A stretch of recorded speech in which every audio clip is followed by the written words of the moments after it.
thank you for tuning in to Sparks and Honey's Daily Culture Briefing. My name is Ben Grinspan, and today we're going to be looking at culture in the vertical, using Q, our cultural intelligence platform, to unpack trends and changes in human behavior. Joining me today for this special crossover briefing, my wonderful co-briefer, Danny Thibodeau. We're also joined by our internal cast of experts, Sarah Reines and Camilla LaCruz. And today we are joined by some friends of ours from within the Omnicom network who have flown in from Dallas. Special for this, we have Vincent Yates, Chief Data Strategist at Credera, and Phil Lockhart, Chief Digital Officer at Credera as well. Thank you for coming in, guys. We really appreciate your flying up for this very special, as I said, crossover event. Thanks for having us. Of course. So, look, you guys are the experts on marketing and data and precision, and obviously we wanted to talk about all of that today as we look at the new demands for personalized marketing. I think this is one of those briefings that if we held this 5 years ago, it would look really different, and I think if we hold this again in 5 years, it's going to look really different as well. There are a ton of new innovations. We have some really cool fringe signals at the end, and so I'm excited to sort of dig into this, and I'm actually going to skip ahead here for 1 second here, because I do want to make sure that we all are on the same page here about kind of what the guiding question is, and I'm curious, what does the future of personalized marketing mean for consumers and for creatives, and how can we deliver great, impactful messaging while still respecting people's boundaries? So that's a lot of what the conversation is going to be today. But of course, before we dive into any of that, it's really valuable for us to turn on our system, Q, which is something we use here, and of course, something we are proud to be used across the Omnicom network that helps us quantify trends. And as we look at something really complex, like the future of personalized, immersive, or precision marketing, we love to turn it on to kind of understand what our system sees as being the operative trends. And I'll point out just one or two here that I think are interesting. Design ethics, one of my favorite elements of culture. Obviously, we're going to be asking ourselves some ethical questions about how do you serve people really tight-fitting, personalized information without being a little too far. And then I also love warm tech, which is that little flip phone that you guys see down there. It's like the 8th biggest element of culture here, and that's just the idea that the best technology really serves, should feel warm, should feel human, should feel like it serves us without being quite so automated and unfriendly. But so I'm very happy to see that there. Danny, what do you see here that you like? I really love wellness design here, and I think that there's a big opportunity for personalized marketing in terms of wellness design and thinking about how can technology be more frictionless, which is another EOC up here, to help people optimize what they're doing on a daily basis. So thinking about removing stress from their lives through personalized marketing is a really big thing here that I think we'll continue to see to grow. Yeah, cool. And I know I promised you all some fringe stuff. I'm very excited to see reality manipulation pop up there as well. We will definitely get there. Don't worry. So let's dive in here. As I said, we're looking at we are living in a really interesting era of marketing innovation. The things that you may have learned perhaps in college, or the things that you may have learned in some of your earlier jobs, are still relevant, but perhaps maybe not as practical as they used to be, as all these innovations are coming out there. And as Chris Gutierrez wrote in a recent piece in Forbes, resting on your innovation laurels in marketing may not only be bad for clients, it's a waste of your own resources. So what does Gutierrez suggest avant-garde marketers, which I think maybe everyone in the room would like to consider themselves, what technology does he suggest that people focus on as we're living in this brave new world of marketing innovation? So he says insights, data, scalability, and efficiency are all the kinds of tools and metrics he sees at the core of building a healthy, forward-looking innovation portfolio for your marketing department. Obviously, that's a lot easier said than done, right?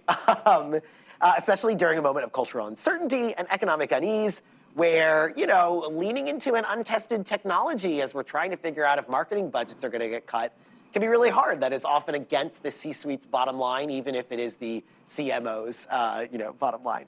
So I'd love to start here with our friends from Credera. How can marketers of all stripes make a case for investing in marketing technology, and how do they make it feel like this really needs to be like a top priority for budgets, especially as we approach the end of the year and a stock market perhaps and a technology industry that feels more unstable than it has in quite some time. Phil, kick us off. Sure. No, it's a great topic, and actually one that many companies are struggling with right now is how do they get that emphasis within it? Because when you think about it, we live in a time right now where there's so much interconnection between all the different technology. You mentioned quite a few from insights, from scale, automation.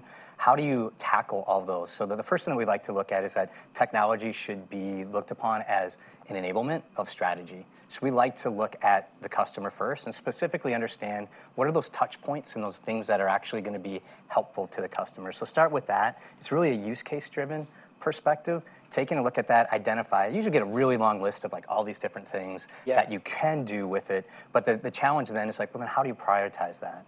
So, and then how do you bring in technology? So we literally take all those use cases, lay them over the technology, and look at the, like, what is, one, the impact of the business? Because I start to build a business case to this.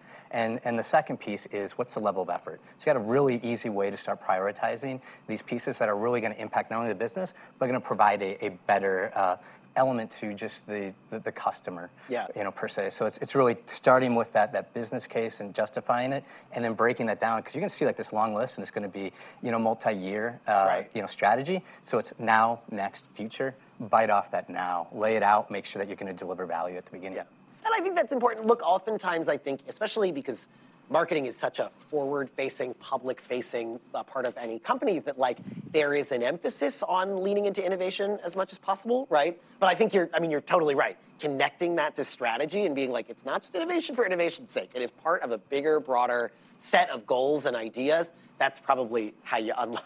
I'm sure you're speaking from experience. That's a good way to unlock a little bit of budget, or at least preserve it. Vincent, what's your take on this? Well, I think it's exactly what Phil said, but I'd add one more element to the end of that, which is then you have to measure it. So we know empirically that 2/3 of our very best ideas, the things that actually make it to production, the things that we've A/B tested, we learn that 2/3 of those ideas are actually wrong. They don't actually help your end user. They don't help your end consumer of the products.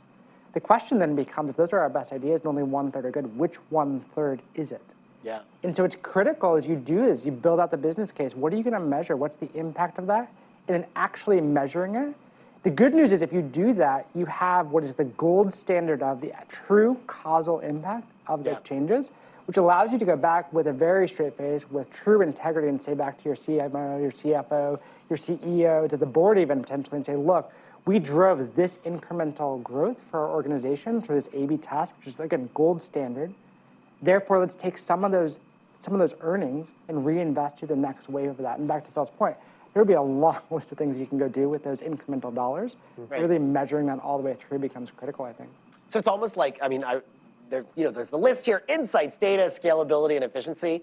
I think what you're proposing is a fifth column that needs to be added here. Not a fifth column, but a fifth column of accountability. Right. And the idea that every kind of innovation you push for needs to feel like it has a measurable impact. And you're right, it'll keep you honest. Yeah, we have to test and learn. And without the measurement, you're not going to learn. You're just going to test a bunch of stuff, I suppose. Yeah, all right. Well, some people must be feeling empowered to run up to the C-suite to tell them that. But let's dig a little bit more into this subject as we think more about sort of personalized marketing. And this is a pretty cool signal that just popped up this week. Danny, will you tell us a little bit about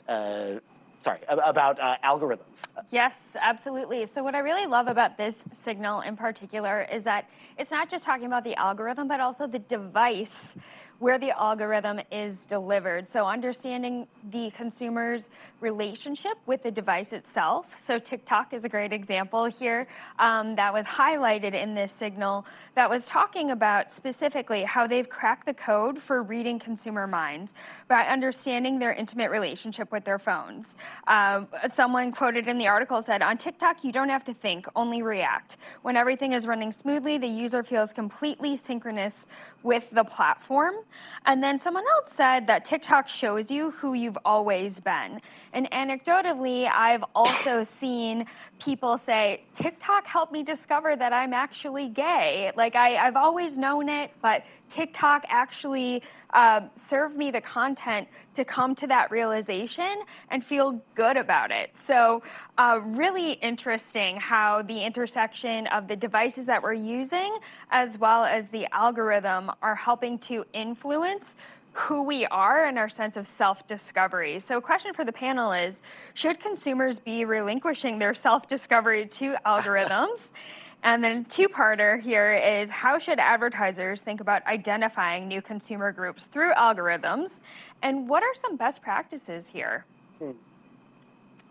I mean, relinquishing one's whole self-discovery to the algorithm sounds like a scary but potentially probable future. Almost like religious, even, you know, like I give have a lot yourself to say over to the about that. algorithm. Yeah, exactly.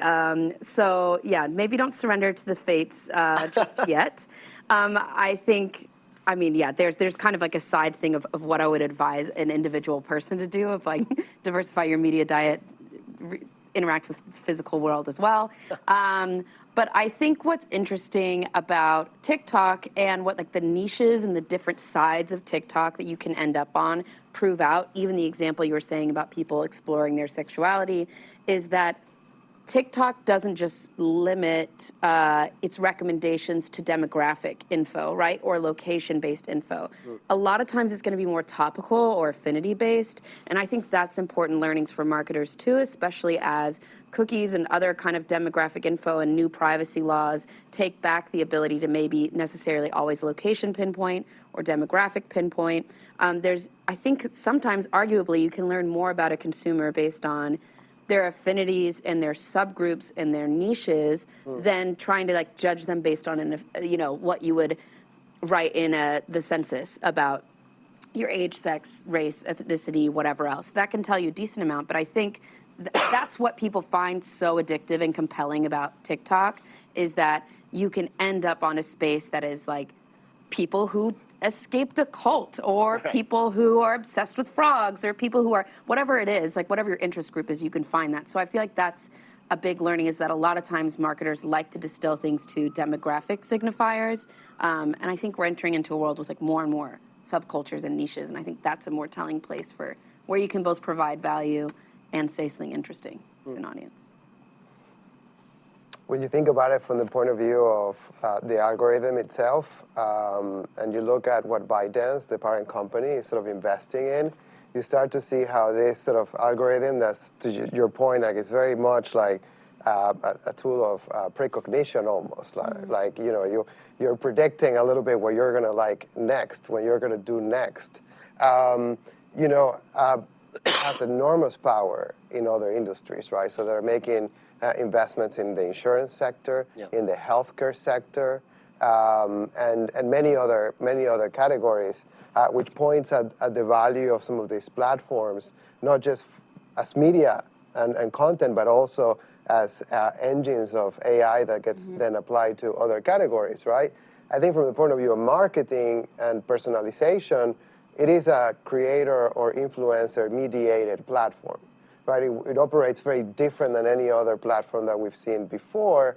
And in that sense, it forces a little bit of that warm tech that you were talking about, right? Which is a little bit more of a, how do you incubate influencers? How do you incubate creation? How do you, as a brand, develop a relationship with the people who are going to mediate your relationship with consumers moving forward in these type of platforms, right? So it just like brings a different flavor to personalized marketing that I think will require exercising different muscles. So Phil, just to wrap this up, we're talking to a C-suite, we're talking to a CEO, a CFO, asking for resources. Is TikTok coming up in that conversation? Are brands ready to sort of embrace this like algorithm that I think functions differently than, say, some of those maybe more traditional tools that we're used to in the world of marketing? Yeah, absolutely. You know, it is one of the sources that people are interested in trying to figure out how they best engage, you know, within the area. How do they ensure that their brand is represented? Yeah. And I think some of the challenges that they're struggling with is the fact that with the algorithm itself, there's a high amount of video or content that's being recommended to you versus the self-discovery or the challenge to like go find different areas to go through. So sometimes it could be 7% of the content that is being represented. So with that, and then if you're intercepting with an ad, how is the best way, you know, to engage with them? If you think about, you know, I think the asset that's mentioned here is your phone, the dynamics of how you're working with it, you know, you're engaging with 15-second to 60-second videos, one after another, you know? So, you know, are you able to process and think through? The self-discovery is sometimes something that you're working on that is like, you need to process, think through, wrestle with the ideas, and if you're flipping through things very quickly, you know, are you actually taking the time to do that? And then if your ad, you know, embeds in here, what's the best representation? So those are some of the things that are being mentioned, you know, with it. I'd say the other thing real quick on that is don't forget the purpose of these algorithms. What's the purpose of this? Like, all algorithms have an objective function. I think they're truly trying to maximize. In the case of TikTok, they're trying to maximize you to go from the average 52 minutes per day to 53 or 54 minutes per day. And so they're not serving you content for the sake of trying to make you a better person or fulfill your identity or to understand who you are. They're trying to get you to watch the next video. And so you can imagine a really perverse case of that might be, perhaps they show you a bunch of videos to convince you you're this kind of identity. As you start to understand that about yourself, no, actually, we're going to show you a bunch of videos now to cast doubt on that and make you think this. And no, we're going to cast doubt on that, make you think this. And so we get in this place where these algorithms, again, they're amoralistic, just mathematical equations trying to optimize something. And so I think it's possible that someday we could have algorithms that might help with this. Telehealth's a big deal these days. Maybe there's something in that domain. But in these domains in particular, just be really careful about what they're really trying to optimize. I think from a marketer standpoint, be really careful about what you measure, back to that first point. Like, what are you actually optimizing? Because that'll have material changes on the actual techniques.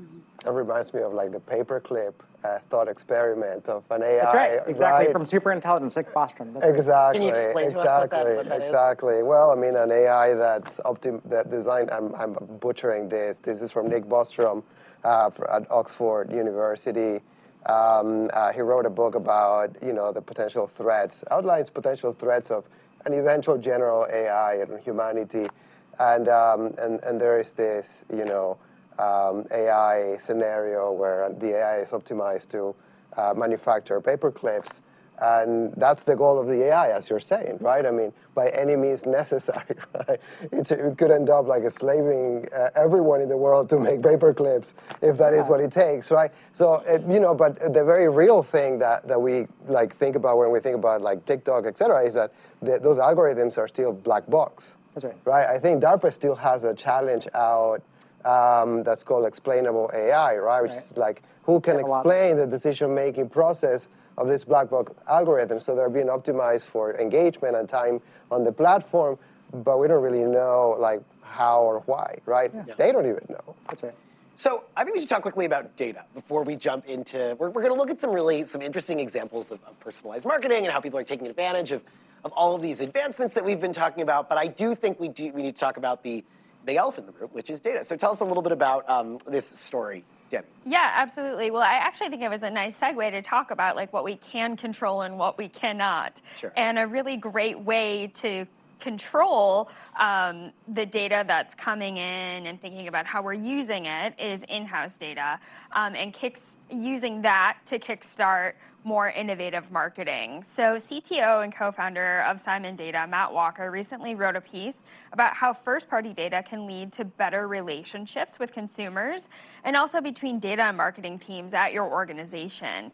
His recommendations include involving first and zero-party data to create audience models or using API integrations and using multiple data sources to create real-time content and relationships with your consumers.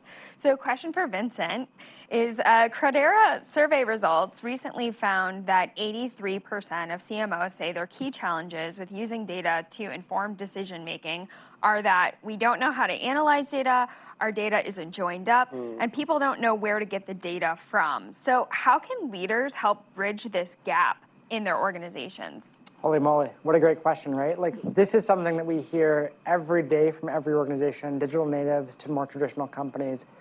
The use cases of how to get personalized data become incredibly difficult, no doubt. And I think marketers in particular are overwhelmed with the number of sources, whether it be alternative data sources or first-party data sources. Then how do you actually reconcile it so I can get any action out of it?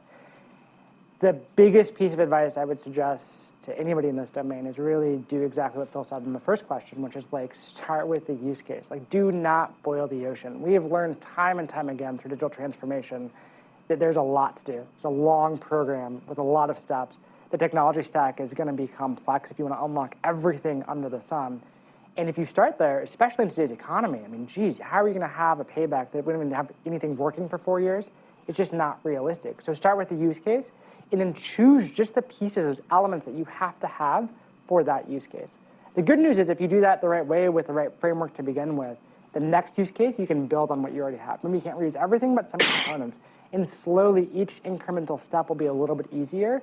But the most important part is that you can measure what you're doing today, show the return on the investment, which use those monies to go back to the next wave of that investment. So again, just don't get overwhelmed. Don't boil the ocean. Start with the use case. Yeah. I love that. I'm glad we got to that, because I do think we should jump into some of these examples of personalized, it's more than just Netflix, of personalized marketing and ways in which people are bringing this to life. And we'll start here with one of my personal favorite shows on Netflix, Stranger Things. Kind of a fun way to get into this. I have to say, I am the exact target demographic for this kind of personalized marketing. When it comes to Netflix, I have been watching the show all 4 years. Rob Henze, our SVP, might be a bigger fan than I am, but I'm a pretty big fan of the show. So Media Group reports here that for the launch of season 4 this year, quote, Netflix created a number of teaser images and displayed the one that best appealed to a specific user, thereby maximizing their interest and click-through rate. This type of hyper-personalized marketing leveraged data to present different artworks or different imagery, highlighting the same title, but to different Netflix subscribers. So if you say love Elle, you might see more of her, but if you're like, you know, if you're a Winona Ryder stan, maybe you got more of her storyline in your personalized marketing.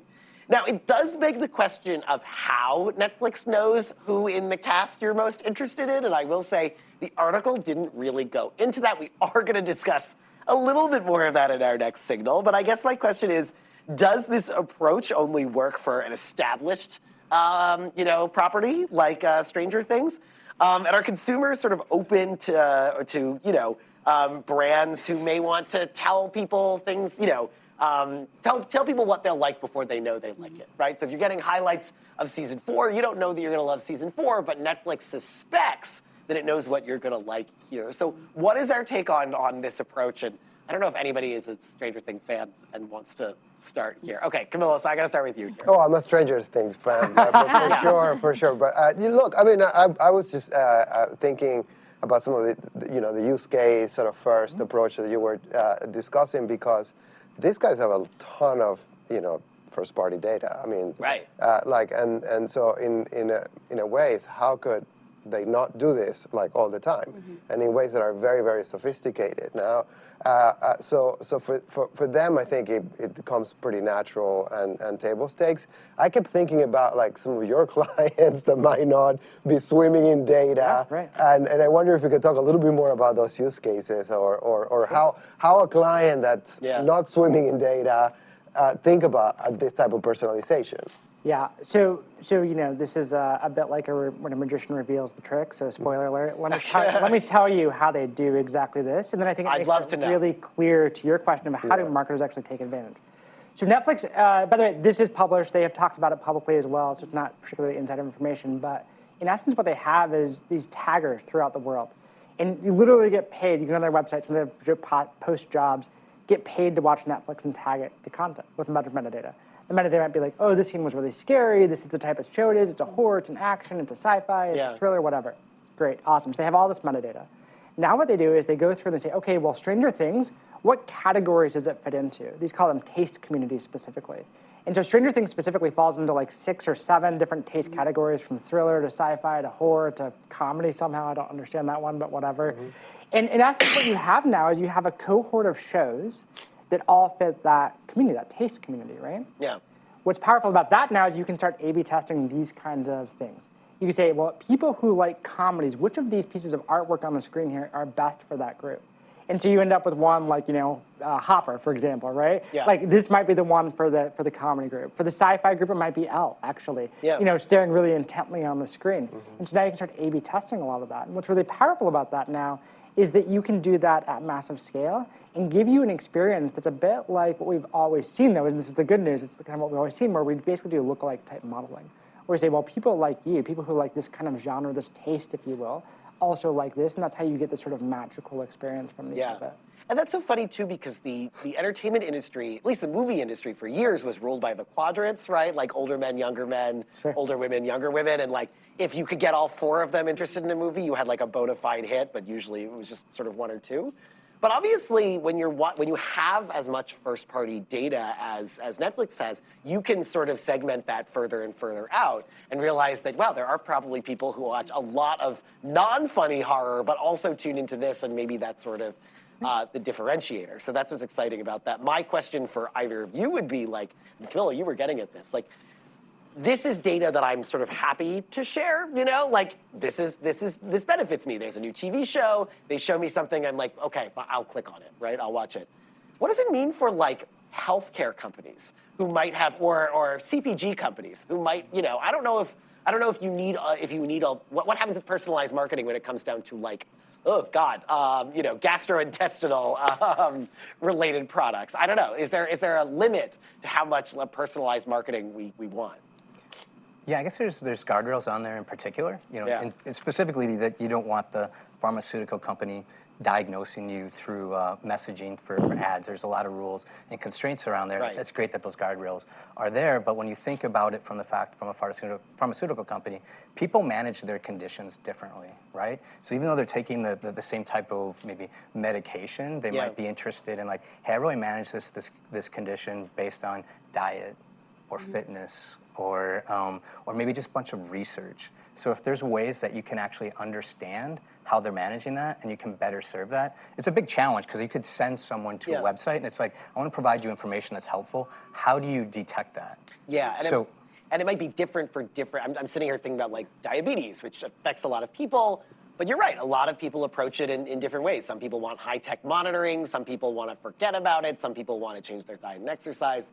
Some may be really well positioned for this sort of personalized, different approach for each person. I think what's really crucial to point out with this, even what you were saying about the quadrants too, is the move towards cultural context and the taste communities that you were speaking of. I think that applies beyond just the Netflix world. Yeah. And this is kind of a silly example, but you were like, yeah, what do you do if you're talking about gastrointestinal issues? And I'm remembering there was like a billboard campaign in LA that was like, hot girls have IBS. Sure. That was about, you know, different probiotic supplements or whatever. That, yeah, it's a billboard in LA, but it was a specific area where they knew that joke was gonna hit and whatever else. So there's also the idea of not just thinking you're reaching some generalized demographic group in some placeless world, but yeah, how does your pharmaceutical marketing look different on a fitness website versus on a cooking website? Like, so you can actually get a lot of those cultural contextual clues from those publisher partners or from those cultural contexts too. Yeah. So the Vecna and the Mind Flayer are not the only creepy creatures involved in the personalized marketing story. For some, the practice itself can actually cross the line into inappropriate behavior. So handpicking content that's just for you, as we've discussed here, can, according to this piece from the Kellogg School of Journalism, rub people the wrong way, as companies' assumptions can either be wrong, invasive, or downright offensive.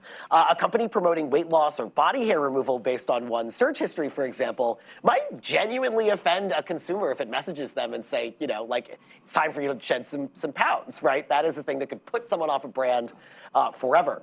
So this piece makes a couple recommendations about how to avoid that, right? So the first is like, good messaging can help avoid some of that awkwardness, just as I think as you were getting at with that.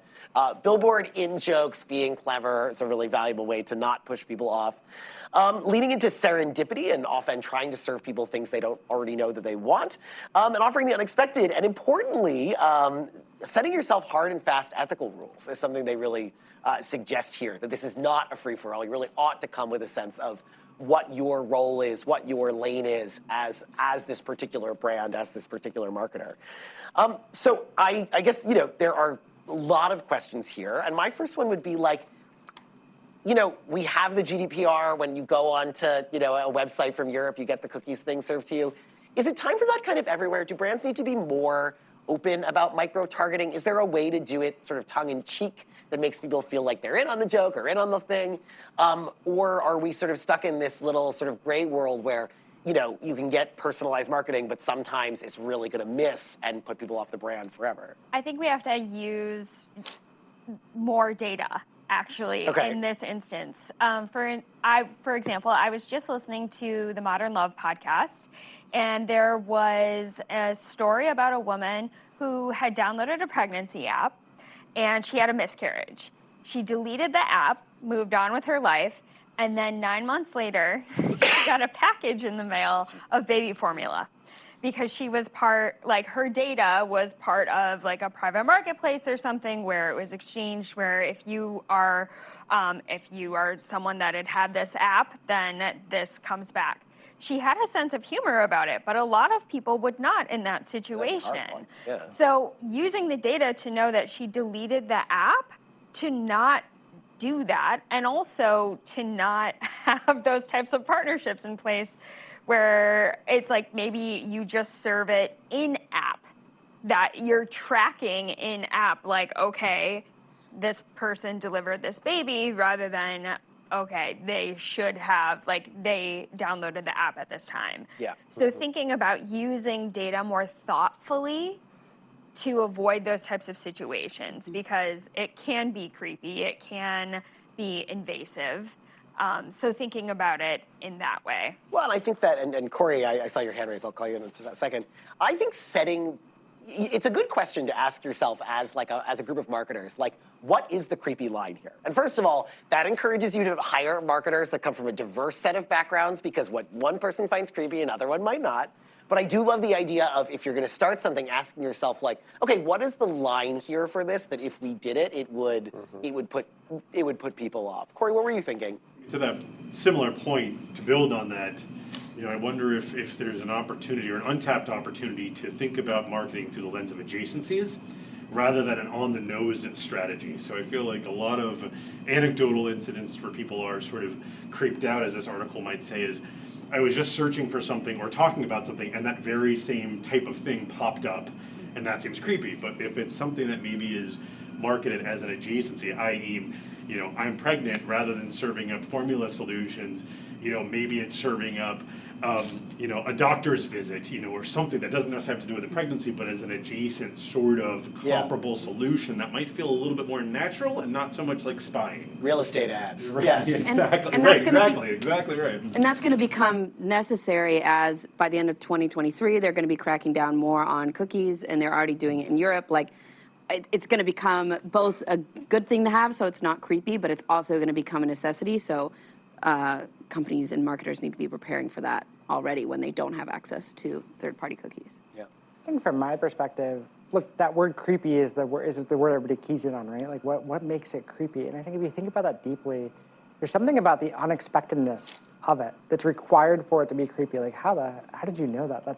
I don't like that, right? Where did that even come from? Yeah. I think if you knew it was happening, if they had said when you signed up for the app, for example, like, hey, we're going to sell your data, they're going to send you some like free samples, you'd be like, okay, cool, whatever. Like, you may say yes, you may say no, but they would have been transparent about it. I recently bought a TV, and it was a great deal. I bought a great TV, I was super pumped. Plug it in, start going, connect to the Wi-Fi so I can get Netflix and watch Stranger Things, or whatever. And I'm also kind of I'm a data nerd, and I'm kind of a tech geek, if you will. And so I have this firewall, and I can see all the traffic. And as soon as I plug this thing in and get it connected, all of a sudden, like, a huge amount of data starts streaming out of this thing. Like, I get all these alerts, like alert, like all these new IP addresses I've never seen before, and I'm like, what the heck is going on? Well, this TV was like scraping every screen that I was on. They were capturing all the data. They were sending it back to somebody who was going to monetize it, and send me something because I had watched whatever. And again, like, that would have been super creepy because I had no idea this was happening. Again, if they'd been explicit about it. So I think actually the true key here is to be more transparent about the use cases and let people know what you're doing. And I think if you can do that well, then I think the whole creepy thing kind of disappears in essence, right? Like, That's so complicated, though. I mean, I think you're right. But is LG supposed to put a sticker on their 60-inch TV saying, like, hey, we are going to track all your data, and you are going to get better deals on more useful sponges than you could possibly ever imagine? Like, well, I think in some sense, maybe, right? Yeah. Like, maybe that is part of the idea. Like, we have these stickers that tell us how much energy it's going to consume. We have these stickers telling us about. that's fabulous. That's really interesting. Well, I'm just saying, like, look, this is an area that I think we're going to have to continue to evolve and how we communicate this to consumers. The fact is that defaulted onto a bunch of things that I don't personally want. It didn't give me the option. It just automatically started streaming a huge amount of my personal data, and very offensive to me, frankly, right? Like, I don't like that. Now, again, like, they give me a deal, right? This TV was a great deal, and it was partly a great deal, I think, because they're monetizing on the backside of all the data. And so they have a strong economic incentive to get these TVs out so they can capture the data, so they can monetize. And that's part of the sort of Faustian bargain that we're making here. But I think that you should be explicit about that bargain. I mean, the reason Gmail is free and others aren't is because you know they're going to monetize the data on the backside. So, Well, maybe eventually we can stick our data on the blockchain, tokenize it, and then at least make some money off of selling monetize it ourselves. Yeah, exactly. So we've talked about use cases and good use cases. Phil brought up good ethical guidelines, but what happens when those get violated? So let's hear about Sephora and a big old fine it got. Yeah, so Sephora violated the CCPA, which is the California Consumer Privacy Act. So like you were talking about GDPR in Europe, California has adopted something similar. There are also several other states that are looking to do just that. So they disregarded consumer preferences for data sharing. So when they do have the pop-up when you visit the site and you say, no, I don't want you to follow me, they said, thanks, but we're still going to do it anyway. And they only were fined $1.2 million for them. It was just kind of a slap on the wrist. But like Vincent was saying earlier, people are starting to become regulators of their own data and to track who is tracking them and bringing it back. And action's being taken, and businesses are really going to have to innovate to build back that eroded trust from just not being upfront and transparent about it. And we know what makes brands take action is really their bottom line at the end of the day. And in this case, Sephora wasn't really impacted financially. For them, $1.2 million is nothing. And according to LVMH's year-over-year report for cosmetics, it actually grew 19%. So why is it important that Sephora and other big brands like them take consumer privacy more seriously?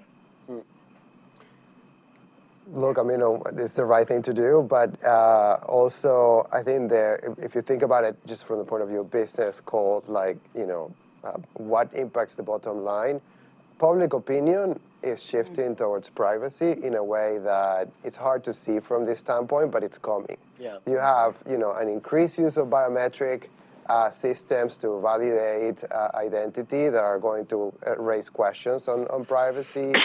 You have companies like Apple, placing big bets on privacy. You have in the United States, sadly, you don't have that many states that have active bills for next year. You have some that like maybe 4 or 5, where you're going to see bills being enacted that follow the California lead. And then you have about another 5 that have bills that are active. You have a bunch of bills that are inactive, but there's some legislation and some activity that's going to come from that end as well. All of it adds up, at the end of the day, to an environment where people are going to be a lot more interested in knowing what happens to their data and protecting their data. You have also a startup ecosystem that's rising around privacy protection. I think the top startup in the crop of hundreds is OneTrust, and they have a valuation of $55 billion. So there's a lot that you need to look at this. And maybe I think the last thing I'll say is that maybe the way to approach this, less to think about privacy as a source of competitive advantage, like Apple is doing, which is great. I mean, good for them. But more as a space of cooperation, right? And step in where government is unable to legislate and perhaps self-regulate somehow. What recommendations do you guys make to your clients about privacy standards? Sure, it's coming up more and more right now. In particular, kind of use 2 examples. We've got the Apple example and the TV example here. Apple, if you look at their privacy statement, that privacy is a fundamental human right. It's one of their core values. They explicitly say that they're using that as a differentiation. So you got one side of the spectrum, and you got the TV streaming data. The other side, the biggest part is like, where do you want to be in that consistency on like defining like where do we need to fit, because there's value on capturing the data and how you use that. The problem is when you're inconsistent. You're using it like way over here, or being a little bit more open with the data that we're collecting. We're not being transparent, So like understanding like what is that true value that you're giving to the customer, like outlining that. So a lot of companies are saying like, help us wrestle, with that and walk through and understand that. I think one of the helpful things is that it's become easier and easier to be more protective, of the data, the consent management that's available, so that you can actually do that. Make it allow people the right to be forgotten.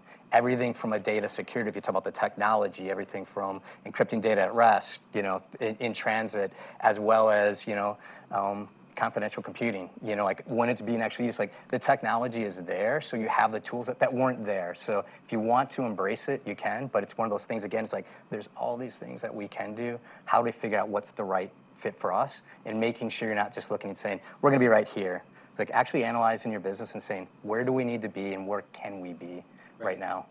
I think the other thing I'd say, like, I'll give you a little bit of a flippant answer, which is like, why should they care? And the answer is, if you're gonna be like, Gordon Gekko style, agree is good, they shouldn't, right? Like, I mean, Meta, for example, or Facebook back in the day, had a huge data breach. Cambridge Analytica. What happened to the users? Did people leave the platform? Sentiment went down. Do you still go to Facebook? Do you still use Meta? Like clearly they didn't care that much, right? In the case of Sephora, yeah, they violated, they got $1 million fine. Like, who cares? Well, right? if it drives $100 million in sales, $1 million fine's right. not so bad. Who cares, right? And so I think, look, I think that's a fair lens to look through this. I don't think that's where most corporate governance boards want to think about their organization today, so probably not the right lens anymore. Maybe in the 80s, yes. But assuming that's not the case, here's what the other thing I'd say, point out. To the point, CCPA is reasonably mature. It's the most mature in the US for sure. There are other states that are working on legislation right now. But if you look at Europe, for example, GDPR, it's a little bit more mature here. Because just last year, they fined Amazon $1 billion.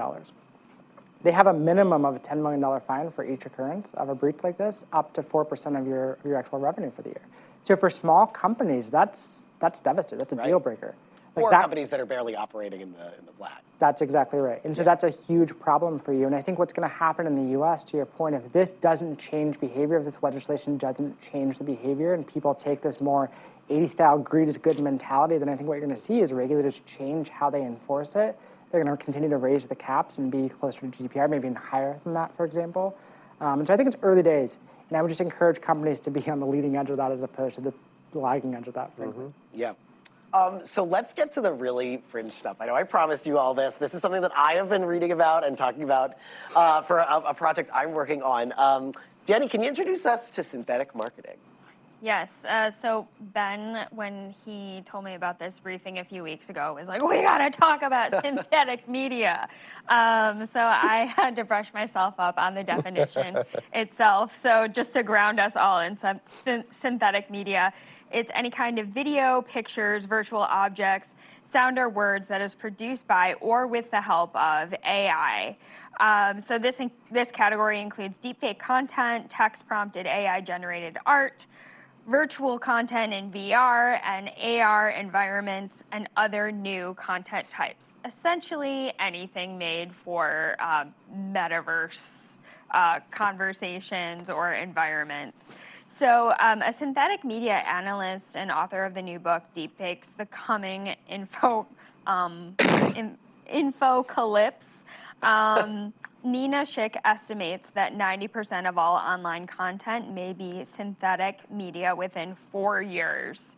So obviously we all have kind of a bad reputation in general for synthetic media. It sounds really sketchy, it sounds fake, it sounds like it's trying to take advantage of us, but there are good uses like AI, customer service chatbots, that show that it's not all about creating misinformation. So what are other ways that it could be useful in a personalized way to help both businesses and consumers? Well, I think synthetic media is really cool. I'll just jump in, and why I'm sort of fixated on it is like, I read a description of it that said like, so you go on your Instagram and you're served clothing and you see someone else wearing a hat and you ask yourself if you want to purchase that hat. Wouldn't it be more effective if you were scrolling through Instagram and the face staring back at you wearing that hat was your own, so that you actually would know if you're right for that bucket hat, and I'm going to tell you you're probably not.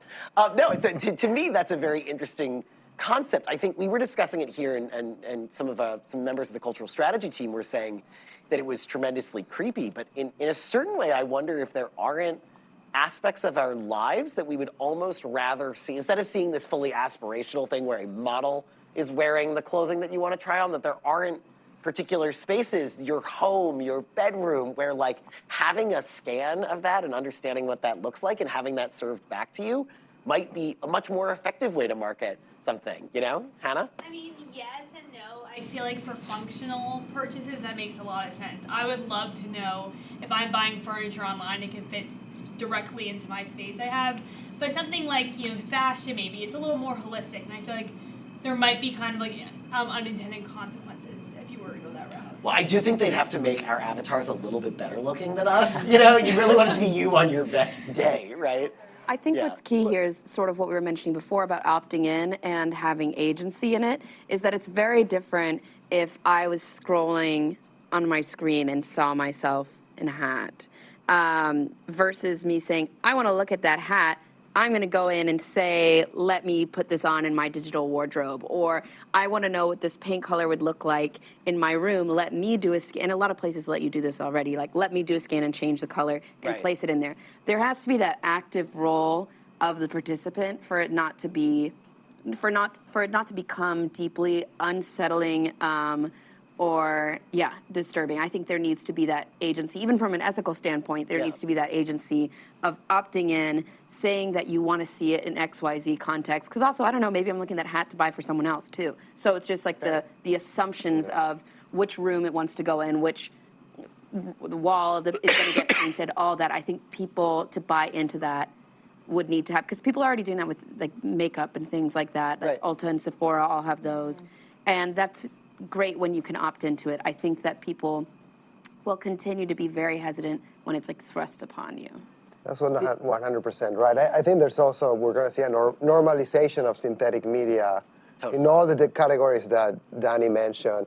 We did an analysis. We looked at 380 startups. They follow. They fall in 12 different synthetic media categories, from voice to 3D avatars through virtual try-ons. There's also synthetic media for the purposes of identifying synthetic media, which is like mind-blowing. Very meta.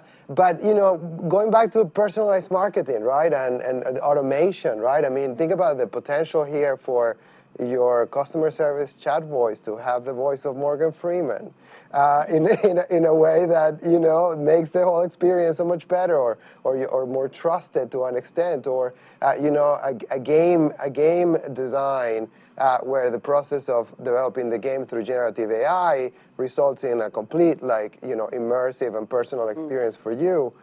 You know, and rather than the guy next door, right? And that's all possible today. I mean, it's just the question is how fast can we adapt as an industry, right? Yeah, and I think that's exactly right. I mean, look, if we take the customer chatbot, for example, what if it's in your language all of a sudden? Like, that's actually super important and obvious. Like, well, what needs to be in my language? Well, how do you do that at scale? Like, that's really expensive to record all. What if you just do it instantly, right? Or in your accent. In your accent, in your local dialect, Or, yeah, right? get Like, dialect and slang. and then think about the other thing. I'm gonna take this a little bit different direction, but think about the other thing, which is like, you know, a child, right? Like going down the toy aisle and seeing a doll that doesn't represent them in any meaningful way, right? Or like picking up a show on their favorite streaming platform and not seeing a show with characters that represent who they are. Well, in this world of synthetic media, imagine that we could create entirely new content on demand that's truly personalized for that individual. Right. Could be your age, it could be your gender, it could be your race, could be your dialect, could be anything, you know? And that character could actually be that person with the same storyline.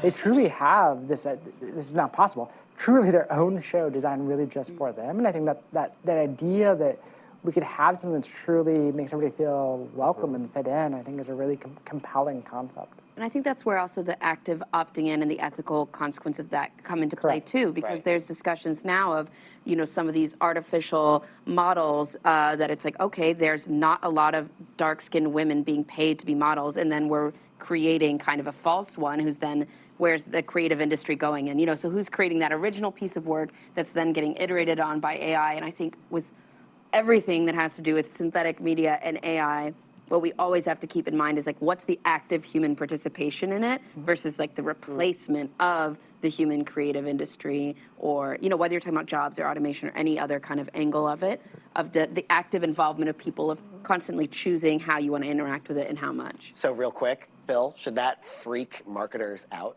that they're going to be replaced by synthetic media? It does. I mean, I got like people are saying like, let's play this out and like Yeah. what is this? Because you're looking at scale, right? It's the concept of the content gap. I need to create all of these individuals. People talk about one-to-one, but truly one-to-one is everything from like I want an image of maybe a dog, a specific type of dog, wearing a specific type of necklace, maybe with the college favorite, with the background of your hometown. That's like getting one-to-one and individualized.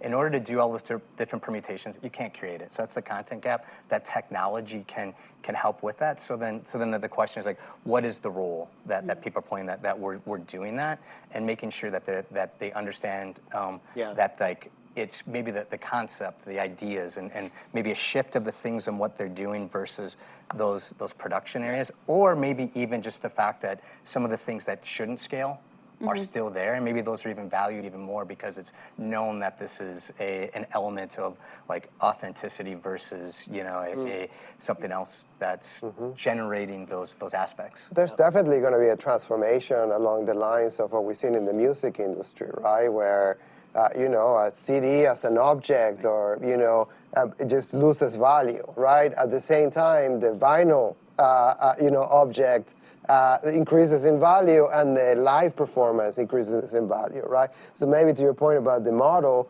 there might not be the need anymore to have sort of a human being shot to be on an ad, but it will like create a new avenues for modeling or for other forms of showcasing your work, etc., to exist, and maybe a premium more in the human and tangible experience vis-a-vis what can be automated. So in many ways, not that we need any more metaphors today, but it does seem like the role for the human in the sort of coming future of synthetic media is to be in some ways like the driver of the car. You are setting the direction, you are the one who is figuring out what the course is, and also you're the one who has to hit the accelerator and hit the brakes, right? Because these are the kind of things that, like, I don't know, maybe we'll get there with automated cars, but still some work to be done there. But that is the essential human role, is to understand what the course needs to be, and then also course correct, because that is really, as Phil was getting at, very hard to automate. So we're actually running out of time. I'd love to move to our wrap-ups here. I mean, this has been a super interesting conversation. I do think, again, the future of personalized media is incredibly complicated, and every one of these topics that we discussed today, we could probably break out into our own briefing. But we have talked a lot about best practices today, and I would love to just do a round robin, go around here and talk about what is maybe one of the one sort of tweet-length best practices that you saw in the briefing today that you think is really valuable. And Danny, can I start with you? Sure. So I was actually rethinking. I thought about this earlier and rethinking it right now, but I think that the best practice is just transparency from the marketers, and also internally within their organizations too, to be transparent with their creative teams, with their marketers, that we're not looking to replace you, but also enhance what we're doing. So that's where I'll leave it. All right, Phil. Yeah, no, I think in a world where we see like 4,000 to 10,000 different advertisements a day, and we're talking about how do things stand out. Things are shifting and moving very quickly. So I think one of the most important things is creating a culture that allows to shift and move as these things are going. So a culture that like decisions are temporary, and we can shift with the times and creating that culture, and it's okay, where you're not necessarily stuck in the ways with it. Yeah, agility is a practice. Yeah. That's right. Vince, how about you? What's the best practice for you today? And I think, look, this whole industry is going to be so disrupted. It's going to change so much. I think we have to be agile, no doubt. And I think we have to be really thoughtful about what we're measuring. And what are the consequences of measuring that thing? What incentives and perverse incentives, too, are we creating with that measurement? And so just being really careful about how do we measure and what are we measuring? Bill? I think if you as a marketer, if you really want to do personalized marketing well at scale, you have to invest in the relationship. And you can definitely do it on the cheap without thinking about the relationship, but you shouldn't, right? And that's where questions of privacy, creepiness, and effectiveness sort of come to the table. Yeah, building off that, I think personalization can't just mean raw numbers or trying to understand people based off raw numbers. It has to be personalized in the sense of cultural context, taste profiles, and also active agency of the person opting in to what they want to share and what they get out of sharing that. Yeah, and I'll build on that for my best practice because we actually touched on this a couple times. I'm just thinking about the role of the team you put together and the idea that if more and more of the actual act of marketing is automated, then the people in the room are the ones who have to make those really smart human-centric decisions, and then that is what behooves you as a best practice to make sure that the people in the room are not only smart and savvy, but also represent the broadest range of people that you're going to connect with, because that's what's really going to supercharge everything that you're trying to do. That's going to take us through this briefing, which, again, we could have gone on for like 2 hours. LinkedIn literally will not let us go on and bring in another signal here. I want to give a big thank you and shout out to Phil and Vince for joining us today. I really appreciate it. You'll have to come back and join us again for some other conversation about this fringe kind of stuff. Maybe for the next season of Stranger Things, but hopefully before then. Of course, a thank you to Danny and to Sarah and to Camillo as well. Thank you for joining us. You can join us Tuesday, Wednesday, Thursday on our LinkedIn page at noon, New York time. While you're there, jump in the comment section. Let us know your thoughts on the day's subject, perhaps your best practices for really smart, personalized marketing. If you're interested in Q, the cultural intelligence platform we use to build today's briefings, please feel free to reach out. We would love to give you a demo of it. If you're interested in joining us in person, we've got a couple extra guests today. You can join us in our New York studios. Just hop online and sign up, and we'd love to have you come visit. So until next week, consider yourselves briefed.